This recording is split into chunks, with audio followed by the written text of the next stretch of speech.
ఇప్పుడు మీ అత్త మామలు మానసికంగా బాగా వీక్ అయ్యారు. వాళ్ళ మైండ్ని మ్యానిపులేట్ చేసి కొడుకు దగ్గరకు వెళ్ళడానికి ఒప్పించాలి. అది నీ పని. అక్కడికి వెళ్ళాక ఏం చేయాలో నేను చెప్తాను. సరే, అదేమంత పెద్ద విషయం కాదు నాకు. మామయ్య నా మాట ఖచ్చితంగా వింటారు. కానీ నిన్ను ఒకటి అడగాలి. ఏంటి? నువ్వు వచ్చినట్టు బావకి తెలియకుండా ఉంటుందా? ఉంటుందా ఏంటి? నేను ఇక్కడికి వచ్చిన క్షణం తెలిసిన ఫస్ట్ పర్సన్ మీ బావే. మరైతే ఎందుకు సైలెంట్గా ఉన్నాడు? వాడు నన్నేం చేస్తాడు? అదేంటి, అనుని సొంతం చేసుకున్నావు. పాపకి ఫాదర్వి. ఒక రకంగా అను చావుకి కారణం నువ్వే. మరి నిన్నేం చేయకుండా ఎందుకు ఉన్నాడు? అలా అని ఆధారాలు లేవు వాడి దగ్గర. కానీ నా చెల్లెలు పోవడానికి కారణం అభి అని నా దగ్గర ఆధారాలు, వాయిస్ రికార్డులు, ఫోటోలు ఉన్నాయి.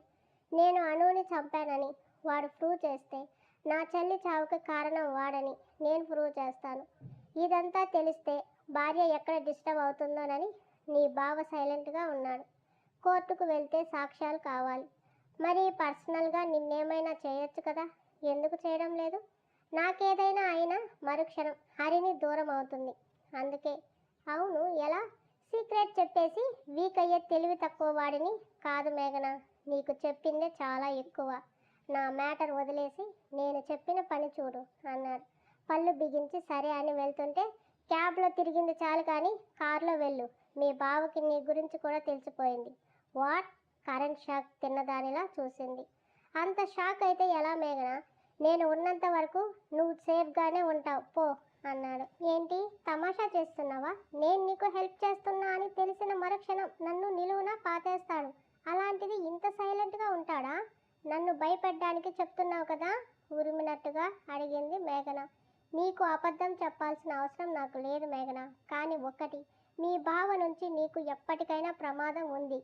అది తెలుసుకోకుండానే నాతో చేయి కలిపావని నేను అనుకోను. కాదంటావా? మేఘన మాట రాలేదు. కానీ ఆ స్వప్న మీద కక్ష తీర్చుకోవాలంటే రిస్క్ తీసుకోవాలి. సరే వెళ్తున్నాను. గుడ్ న్యూస్తో ఫోన్ చేయాలని చెప్పాడు. హై హీల్స్ టకటకలాడిస్తూ క్యాబ్లో వెళ్ళిపోయింది. మేఘన ఇంటికి వచ్చేసరికి తండ్రి ఏదో నూరి పోస్తున్నాడు అత్త మామకి. అలసిపోయినట్టుగా మొహం పెట్టుకొని నీరసంగా సోఫాలో వాలి హ్యాండ్ బ్యాగ్ పక్కన పడేస్తూ మమ్మీ వాటర్ అని అడిగింది. ఏంట్రా అంత అలసిపోయావు? అడిగారు మురళీ గారు మేఘనాని చూస్తూ. ఇంటర్వ్యూస్ కోసం తిరిగి తిరిగి కాళ్ళ నొప్పులు వచ్చాయి మామయ్య. ఉద్యోగం దొరికిందా ఎక్కడైనా? వాటర్ బాటిల్ ఇస్తూ అడిగింది సునీత. లేదమ్మా, ఎక్కడా దొరకలేదు. దొరుకుతాయన్న నమ్మకం కూడా నాకు లేదు. బావ పరపతి అలాంటిది. ఊర్లో ఎవ్వరికీ తెలియంది కాదు. ఇంటర్వ్యూలో నేను సెలెక్ట్ అయినా జాబ్ ఇవ్వకుండా చేస్తాడు.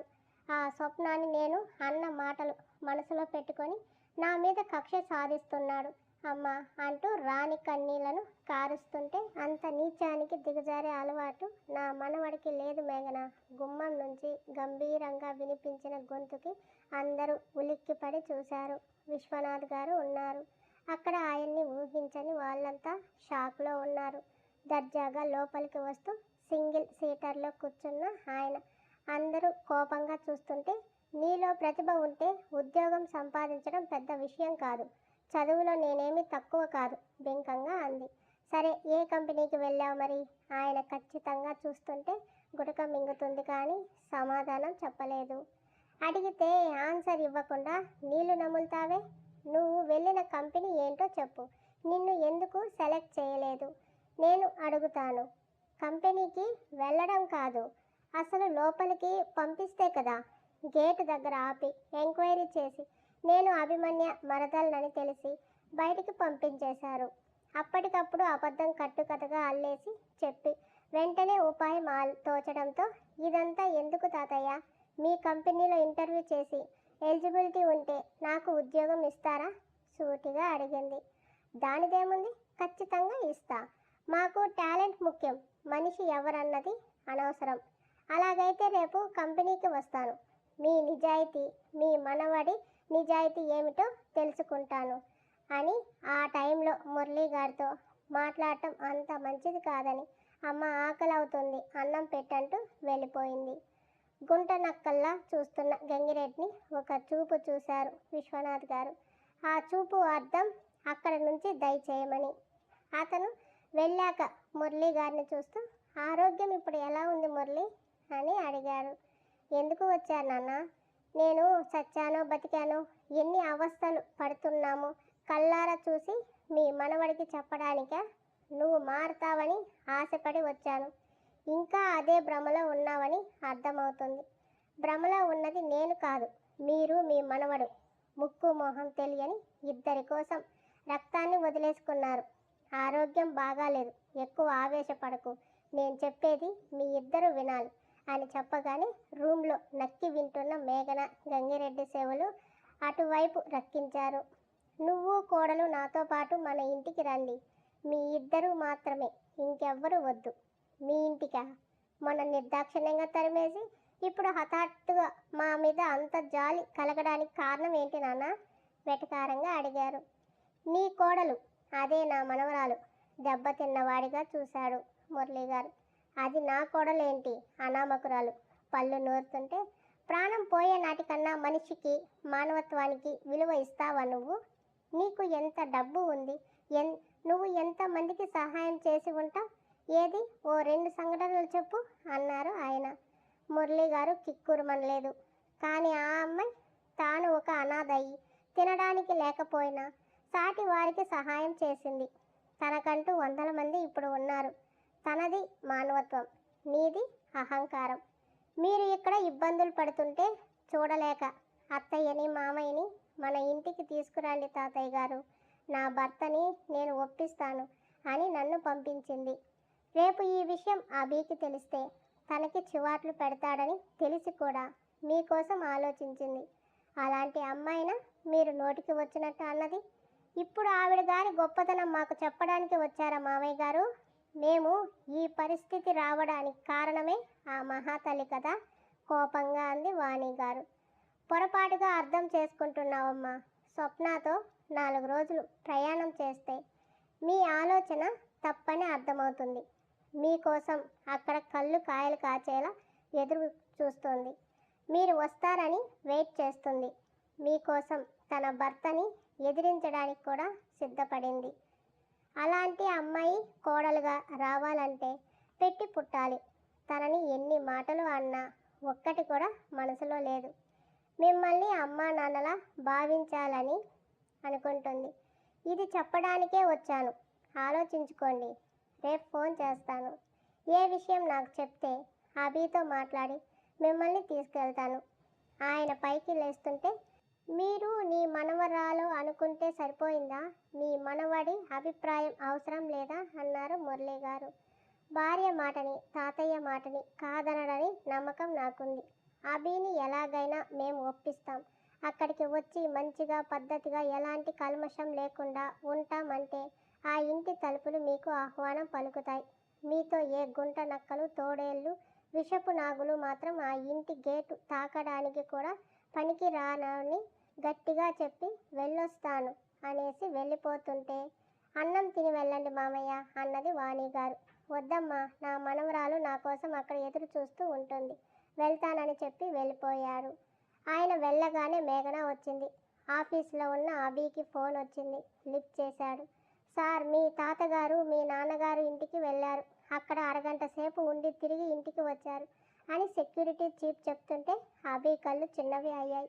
ఓకే అని కాల్ కట్ చేసి ఉన్న పలంగా ఇంటికి స్టార్ట్ అయ్యాడు. తాతయ్య చెప్పింది నిజమే మావయ్య, మీరు వెంటనే ఆయనతో పాటు వెళ్ళిపోండి అని చిలక పలుకులు పలికింది. ఏంటి మేఘన, నువ్వు కూడా మా అవస్థలు చూసి జాలిపడి రమ్మన్నారు కానీ ప్రేమతో కాదు. అలా ఎందుకు అనుకుంటారు మావయ్య? బావ నిజంగానే మిమ్మల్ని రమ్మని చెప్పాడేమో.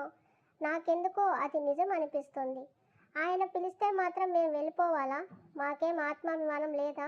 ఆ రోజు ఉన్న ఫలంగా ఇంట్లో నుంచి తరిమేసి ఇవాళ రమ్మంటే ఏ ముఖం పెట్టుకుని వెళ్ళాలి మేఘన? చురచురలాడింది వాణి గారు.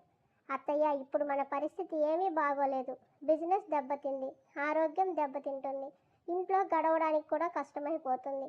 మా కారణంగా మీరు మామయ్య ఎందుకు బాధపడాలి, ఇబ్బంది పడాలి? కోటీశ్వరుడైన కొడుకు మీకు ఉన్నాడు. ప్రాణంగా చూసుకునే తండ్రి ఉన్నాడు. వెళ్ళండి మామయ్య, మా గురించి మీరు ఆలోచించకండి. నేను ఎలాగోలా ఉద్యోగం సంపాదించి అమ్మా నాన్నే చూసుకుంటాను. తాతయ్య అన్నారుగా మా కారణంగానే మీరు బావకి దూరం అయ్యారని. ఇక ఆ నింద మాకు వద్దు. మేఘన తీయని పలుకులు పలుకుతుంటే గంగిరెడ్డి నోరు తెరుచుకున్నాడు. అమ్మ, నా డాటర్ ఏం తెలివైనది.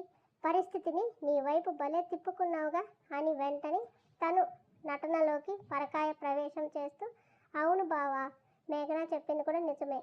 మామగారు మా మీద కోపంతో ఉన్నారు. పాములు, విషము, నాగులు అంటుంటే మాకు మాత్రం బాధగా ఉండదా? నా మాట విని మీరు వెళ్ళండి అని పక్కన కూర్చున్నాడు. ఇప్పుడు వెళ్తే రేపు తరిమేయరు అని గ్యారంటీ ఏంటి బావా? కష్టమో నష్టమో నాతో కలిసి ఉన్నది నువ్వు. మిమ్మల్ని వద్దని వదిలి వెళ్ళిపోతే నా అంత అపరాధి మరొకరు ఉండరు. వాళ్ళు మాట్లాడుకుంటుండగానే మేఘన వాణి గారిని పక్కకు తీసుకొచ్చి, అత్తయ్య, నేను విషయం చెప్తాను, కాదనవుగా. ఏంటమ్మా చెప్పు అంది. బావ మీద నీకు పూర్తి హక్కు అధికారం ఉంది. నీ కొడుకు పెళ్ళి నీకు ఇష్టం లేకుండా జరిగింది. నీ ఇంటి కోడలు నీ ఆస్తినంతా అనుభవిస్తూ సకల భోగాలు చూస్తుంది. మరి నువ్వు ఎందుకు ఇక్కడ ఇబ్బంది పడుతూ మామయ్యకి కడుపు నిండా తిండి పెట్టలేక అవస్థలు ఎందుకు పడాలి? తాతయ్య తనకు తానుగా వచ్చి పిలిచాడు. బావని ఎలాగైనా ఒప్పించుకుంటాడు. నువ్వు ఆ ఇంట్లోకి వెళ్ళు. నిన్ను, మామయ్యని, మన అందరినీ ఇంత బాధకి గురి చేసిన ఆ స్వప్న మీద కసి తీర్చుకో. దాని మీద పెత్తనం చెలాయించు, అజమాయిషి చూపించు. ఇంట్లో దాని స్థానం ఏమిటో నిమిషానికి గుర్తు చేసి చిత్రవద చేయి. అప్పుడే కదా మనం పడ్డ బాధలకి పగ తీర్చుకున్నట్టు ఉంటుంది. నా కోసం ఈ ఒక్క పని చేసి పెట్టు అత్తయ్య. నీకు కోడలు కావాలని చిన్నప్పటి నుంచి ఆశపడ్డాను. బావే నా భర్తని ప్రాణంగా ప్రేమించాను. కానీ నా మనసుని విరిచేసి ఆ బజారు దాన్ని చేసుకున్నాడు. ఇప్పటికీ నాకు బావ మీద కోపం లేదు. కాకపోతే నా ప్రేమను ఎందుకు గుర్తించలేదన్న బాధ మాత్రం ఉంది. అయినా సరే, బావ సంతోషంగా ఉంటే అదే నాకు చాలు. మీరు బావకి అవసరం అత్తయ్య. ఆ స్వప్న దూరం అవ్వాలి అంటే మీరు బావకి దగ్గర అవ్వాలి. ఇది వరకులా మమ్మీ, డాడీ అంటూ బావ మిమ్మల్ని పిలవాలి. ఇదే నా కోరిక అంటూ ఏడ్చింది. మేఘన, నీ అంత మంచి మనిషిని వాడెలా దూరం చేసుకున్నాడో నాకు అర్థం కావడం లేదు. నీ కన్నీళ్లు నేను చూడలేను. నువ్వు చెప్పింది కూడా నిజమే. ఇక్కడ మనం ఇబ్బంది పడుతుంటే అక్కడ అది సుఖంగా గడుపుతుంది. నేను అది సహించను. అలాగే వెళ్తాను. మేఘన పెదవి మీద క్రూరమైన నవ్వు వచ్చింది. ఇక్కడ గంగిరెడ్డి కూడా మురళీ గారిని ఒప్పించాడు. ఇద్దరూ అభి కోసం కాకుండా స్వప్నాన్ని సాధించడానికి వెళ్తున్నారు. తాతగారు ఏమన్నారు? ఇక్కడికి రావడానికి ఒప్పుకున్నారా? ఇంటికి వచ్చిన తాతగారికి ఎదురైతూ ఆత్రంగా అడిగింది స్వప్న. రమ్మని చెప్పినాను స్వప్న. రావడం మానడం వాళ్ళ ఇష్టం. రాకపోయినా మనకి వచ్చే నష్టమేమీ లేదు. మీరు ఎక్కడికి వెళ్ళారని ఆయన ఫోన్ చేశారు. నీలిమ ఆంటీ గారికి ఒంట్లో బాగోలేదని చూడటానికి వెళ్ళారని చెప్పాను. వచ్చాక అడిగితే మీరు అదే చెప్పండి అంది. నవ్వుతూ అలాగే అన్నారు. లంచ్ కుక్ చేయడానికి స్వప్న కిచెన్లోకి వెళ్తుండగా హెచ్చరిక లేని సునామీలా వచ్చిన అభిని అతని కళ్ళలో తీక్షణతకి స్వప్న అడుగు ముందుకు పడలేదు. అరే అభి, అనుకోకుండా ఇంటికి వచ్చావు, ఏమైంది? తాతగారు అడుగుతుంటే ఎక్కడికి వెళ్ళి వస్తున్నావు తాతయ్య అని సూటిగా అడిగాడు. స్వప్న ఊపిరి బిగబట్టి చూస్తుంటే ఎక్కడికి వెళ్ళానో తెలిసే అడుగుతున్నావా అన్నారు ఆయన. స్వప్నకి దిమ్మ తిరిగింది. ఇదేంటి తాతయ్య ఇలా అంటున్నారు అనుకుంది. స్వప్న వైపు పదునుగా చూసిన అభి ఎందుకు వెళ్ళారని అడిగాడు బేస్ టోన్తో. నన్ను అడుగుతూ అమ్మాయిని ఎందుకలా చూస్తావు? సరే చెప్పండి. ఇలా వచ్చి కూర్చోనన్నా. ఎందుకు అంత సీరియస్ అవుతున్నావు? ఏం జరగలేదు.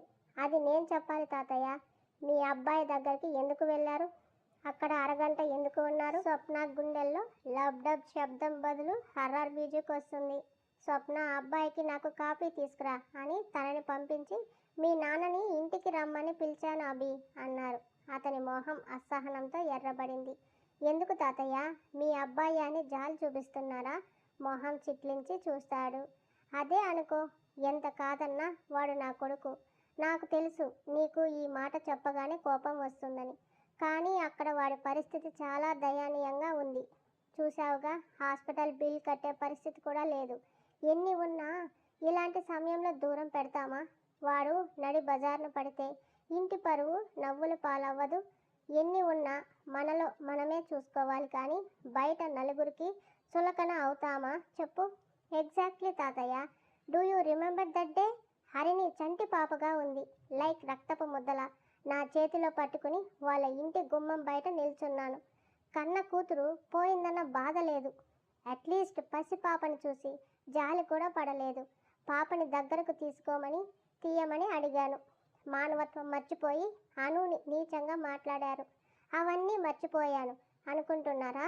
అను కనుక ఆ మాటలు విని ఉంటే అప్పుడు వాళ్ళ కళ్ళ ముందే ప్రాణాలు వదిలేసేది. అలాంటి వాళ్ళ మీద జాలి దయ ఎలా వస్తాయి? వాళ్ళకి షెల్టర్ ఇవ్వమని ఎలా అడుగుతున్నారు? మీరేం చెప్పినా వాళ్ళని కాంపౌండ్ గేట్ కూడా తాకనివ్వను. మీకు ఉండాలి అనుకుంటే ఇంకోసారి అక్కడికి వెళ్ళడానికి వీల్లేదు ఖచ్చితంగా చెప్పాడు. నాకు తెలుసు నాన్న, నీ కోపం వస్తుంది. కానీ ఇలాగే వదిలేస్తే రేపు ఏదైనా సీరియస్ అయితే సో వాట్, పోతారు రిక్వెస్ట్గా చెప్పి నా అను పోయినప్పుడే వాళ్ళకి నీళ్లు వదిలేశాను. ఇప్పుడు ఉన్నా పోయినా ఒకటే. నా ఇంట్లో ఎవరు ఉన్నారో వాళ్ళు మాత్రమే ఇంపార్టెంట్. మరోసారి ఇలాంటి పనికి మాలిన ప్రయత్నాలు చేస్తే మీరు కూడా మీ అబ్బాయి దగ్గరికి వెళ్తారు. చాలా చాలా సీరియస్గా చెప్పి వెళ్ళిపోయాడు. కాఫీ ట్రే పట్టుకొచ్చిన స్వప్న అలా నిలబడిపోయింది. దీర్ఘంగా నిట్టూర్పు విడిచిన తాతగారు, నేను చెప్పాను కదా స్వప్నమ్మ, వాడు అస్సలు ఒప్పుకోడని. ఒప్పుకుంటే అభి ఎందుకు అవుతాడు? ఆయనకు నచ్చకపోతే వద్దు తాతయ్య. ఆయనది కోపం కాదు, బాధ. ఆ బాధలో వేదన ఉంది. హరిణిని ఎవ్వరూ లేకుండా అనాథను చేశారన్న వ్యధ నాకు అర్థమైంది. మిమ్మల్ని పంపించకుండా ఉండాల్సింది. నా వల్ల మీరు మాటలు పడ్డారు, క్షమించండి బాధగా చెప్పి అభి దగ్గరకు వెళ్ళింది. హరిణి దగ్గరకు వచ్చాడేమోనని వచ్చిన ఆమెకు అభి కనపడలేదు. తను తమ రూమ్కి వెళ్ళి వెతికి బాల్కనీ స్లైడ్ ఓపెన్ చేసింది. స్మోక్ చేస్తూ ఆకాశంలోకి చూస్తూ రైలింగ్ పట్టుకుని నిల్చున్నాడు. వెళ్ళి అమాంతం వెనుక నుంచి హత్తుకుంది. ఐఎమ్ సారీ, రియలీ సారీ అభి. నిన్ను బాధ పెట్టాలని నా ఆలోచన కాదు. నేనే వాళ్ళ మీద ఎక్కువ ప్రేమ చూపించాను. తాతయ్య గారి తప్పు లేదు. నేనే వెళ్ళమన్నాను. ఇంకోసారి నీకు కోపం తెప్పించే పనులు చేయను చెప్తున్న ఆమెను విసురుగా ముందుకు తెచ్చి రైలింగ్కి ఆంచి ఎరుపెక్కిన కళ్ళతో చూస్తూ, ధైర్యం మాట దేవుడు ఎరుగు. నిర్లక్ష్యం వచ్చింది కదా నీకు అంటుంటే, లేదు నా ఉద్దేశం అది కాదు. Just shut your mouth. నీ ఉచిత సలహాలు ఉపాయాలు ఇక్కడ పనికిరావు. హరిణిని చూసుకోవడానికి మాత్రమే నువ్వు ఉన్నావు. అదర్వైజ్ నీ సొంత తెలివితేటలు ఉపయోగించి ఇక్కడ రూల్ చేయాలని చూడకు. మరోసారి ఇది రిపీట్ అయితే నీ ప్లేస్ ఓల్డేజ్ హోమ్ అవుతుంది ర్యాష్గా కరుగ్గా చెప్పి సిగరెట్ విసిరేసి హరిణి దగ్గరకు వెళ్ళాడు. గట్టిగా వినిపించిన డోర్ సౌండ్కి స్వప్న కళ్ళలో నీళ్లు రాలాయి. అతని ప్రేమకు అలవాటు పడి కోపాన్ని భరించలేకపోతుంది. భయంకరంగా అతని కళ్ళు ముఖం కళ్ళ ముందు తిరుగుతుంటే వెన్నులో జల్దరించింది. 2 రోజులుగా అభి స్వప్న మధ్య మాటలు లేవు. అభి దూరం పెడుతుంటే స్వప్న మనసు వెలువెల్లాడింది. కానీ అతని కోపం తగ్గే వరకు ఎదురు చూడాలి అని తనని తనే స్థిమితపరుచుకుంది. తాతగారితో కూడా సరిగా మాట్లాడటం లేదు. కేవలం ఆఫీస్ విషయాలు మాట్లాడుతున్నాడు. ఆ రోజు సెషన్కి వచ్చిన నీలిమ గారితో మాట్లాడటంతో స్వప్న మనసు తేలికపడింది. ఆవిడ అలా వెళ్ళిందో లేదో ఇంటి ముందు కారు ఆగింది. గార్డెన్ నుంచి లోపలికి వస్తున్న స్వప్న పక్కనే ఉన్న తాతగారు సెక్యూరిటీ కార్ ఆపడంతో ఎవరు అని అడిగారు సెక్యూరిటీని. మురళీ గారు సార్, మీకోసం వచ్చారంట, మీతో మాట్లాడాలి అంటున్నారు. స్వప్న గుండె లబలబలాడింది. తాతయ్య వెళ్ళి పిలిచారని వచ్చారా? ఈ విషయం అభికి తెలిస్తే ఇప్పటికే కోపంగా ఉన్నాడు. ఇంకా రుద్రుడవుతాడని భయంగా తాతగారిని చూసి, ఇప్పుడు ఏం చేద్దాం తాతయ్య అంది బెదురు కళ్ళతో.